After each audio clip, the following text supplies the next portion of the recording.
လေလာရဲ့ legend skin ကိုကျွန်တော် diamond အနည်းဆုံးနဲ့ဘယ်လိုဖောက်မလဲဆိုတာကိုပြောပြပေးပါမယ်ဒီ legend skin ကကျွန်တော်တန်းဖောက်မယ်ဆိုလို့ရှိရင် diamond 9500ကျော်ကုန်ပါလိမ့်မယ်ဒါပေမဲ့ကျွန်တော်ပြောတဲ့နီလန်လေးနဲ့ဆိုလို့ရှိရင် diamond 2000ကျော်လေးပဲကုန်သွားမှာဖြစ်ပါတယ်အဲကြောင့်မလို့ဗီဒီယိုလေးကိုတေချာကြည့်ပြီးပါဒီဗီဒီယိုကကြာနည်းနည်းရှည်သွားပါလိမ့်မယ်ဒါပေမဲ့လို့ဒီတေးကြလှုပ်ပေးထားမလို့နီလန်တိုင်းမဲ့လိုက်လုပ်မယ်ဆိုလို့ရှိရင် diamond တော်တော်လေးကိုတက်တာသွားမှာဖြစ်ပါတယ်ပြီးတော့ကြောင်ညာလေးတစ်ခုဝင်ပြစေကျွန်တော်ရဲ့ဒီ Telegram မှာ diamond တွေလိုသလောက်လာဝယ်လို့ရပါတယ်အဲ့ဒါဆိုရင်တော့နောက်ကဗီဒီယိုလေးကိုပဲဆက်ကြည့်ပေးပါ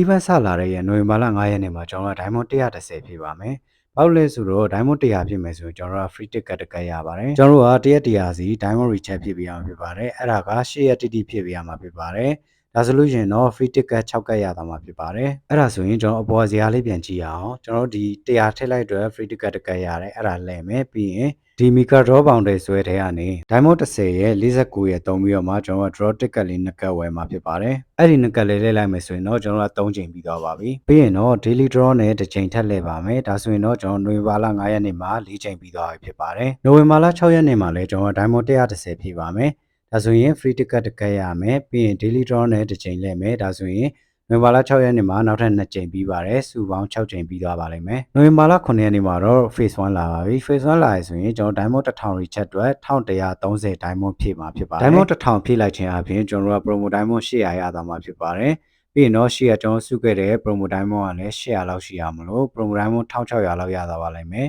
အဲ့ဒါတွေကိုမသုံးမဲနဲ့စုထားမှာဖြစ်ပါတယ်ဒီ event တွေကိုတောင်းရမှာမလို့ပါ diamond ဖြည့်လိုက်တဲ့အတွက် free ticket တကတ်ရတာပါအောင်မယ်အဲ့ဒါလေးကိုလှည့်လိုက်ပါပြီးလို့ရှိရင်တော့ 10x draw နဲ့ကျွန်တော်တို့ကတစ်ချိန်လှည့်မှာဖြစ်ပါတယ် diamond 900ကုန်သွားပါလိမ့်မယ်အဲ့ဒါလှည့်တာပြီးသွားလို့ရှိရင် diamond ဖြည့်တာ300ပြီးသွားရင်မလို့ free ticket 18ကတ်ရသွားပါလိမ့်မယ်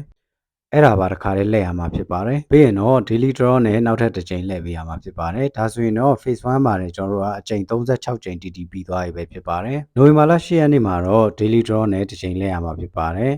နိုဝင်ဘာလ9ရက်နေ့ရောက်လို့ရှိရင်တော့ promo diamond တွေစပြီးတော့လှည့်ရမှာဖြစ်ပါတယ်ရှေ့ကစုခဲ့တဲ့ promo diamond 1600ရှိရမလို့ 1x draw နဲ့ကျွန်တော်အချိန်20တီတီလှည့်ပေးရမှာဖြစ်ပါတယ်ကုန်မှာကတော့ euro diamond က400 promo diamond က1600ကုန်သွားမှာဖြစ်ပါတယ်တရက်100 diamond ဖြည့်ခဲ့တဲ့ဥစ္စာ9ရက်မြောက်တဲ့နေ့မှာတော့ free ticket တကတ်ရပါတယ်အဲ့ဒါပါလှည့်ရမှာဖြစ်ပါတယ်ပြီးရင်တော့ 1x draw နဲ့တစ်ချိန်လှည့်မှာဖြစ်ပါတယ်ဒါဆိုရင်တော့နိုဝင်ဘာလ9ရက်နေ့မှာကျွန်တော်တို့က59ချိန်တီတီပြီးသွားပြီပဲဖြစ်ပါတယ်နိုဝင်ဘာလ10ရက်နေ့မှာတော့ကျွန်တော် diamond 130ဖြည့်ပြီးတော့မှ daily draw နဲ့တစ်ချိန်လှည့်ပေးရမှာဖြစ်ပါတယ်နိုဝင်ဘာလ17ရက်နေ့မှာလည်းအလိုပါပဲ diamond 130ဖြည့်မယ်ပြီးရင် daily draw နဲ့တစ်ချိန်လှည့်ပါမယ်နိုဝင်ဘာ12ရက်နေ့မှာတော့ကျွန်တော် diamond 130ပြင်မယ်ပြီးရင် daily draw ချိန်လဲမယ် diamond 100ကိုကျွန်တော်10ရက်တီတီထည့်လိုက်တဲ့အတွက်ကြောင့်မလို့ကျွန်တော် free ticket နောက်ထပ်2ကတ်ထပ်ရပါအောင်မယ်အဲ့ဒါပါတစ်ခါတည်းတန်းပြီးတော့လှည့်ပြီပါဒါဆိုကျွန်တော်စုစုပေါင်းက64ချိန်တီပြီးသွားပြီပဲဖြစ်ပါတယ်နိုဝင်ဘာ13ရက်နေ့မှာတော့ daily draw နဲ့ကျွန်တော်တစ်ချိန်လဲမှာဖြစ်ပါတယ်နိုဝင်ဘာ14ရက်နေ့မှာတော့ကျွန်တော် diamond 900 recharge အတွက်965လုံးဖြည့်ပါမယ်ပြီးရင်တော့ daily draw တစ်ချိန်လဲပါမယ်ပြီးရင်တော့နိုဝင်ဘာ15 16 19 18ရက်ထိကိုမှ daily 1 draw စီလှည့်ပေးရမှာဖြစ်ပါတယ်နိုဝင်ဘာ18ရက်နေ့မှာတော့ကျွန်တော်တို့က diamond 900ထည့်တယ်ပြီးရင်250သုံးတဲ့အတွက်ကြောင့်မလို့ free ticket 16ကတ်ရပါတယ်အဲ့ဒါပါတစ်ခါလေးလှည့်မှာဖြစ်ပါတယ်အဲ့ဒါဆိုရင်တော့ကျွန်တော်စုပေါင်းက86ချိန်တီတီပြီးသွားပြီပဲဖြစ်ပါတယ်ပြီးရင်တော့နိုဝင်ဘာ19ရက်ကနေပြီးတော့ဒီဇင်ဘာ2ရက်နေ့ထိကိုမှကျွန်တော်တို့က daily draw နဲ့14ချိန်တီတီတရက်ကိုတစ်ချိန်လှည့်ပေးရမှာဖြစ်ပါတယ်ဒါဆိုလို့ရှိရင်တော့ကျွန်တော်တို့အချိန်100တိတိပြီးသွားပြီပဲဖြစ်ပါတယ်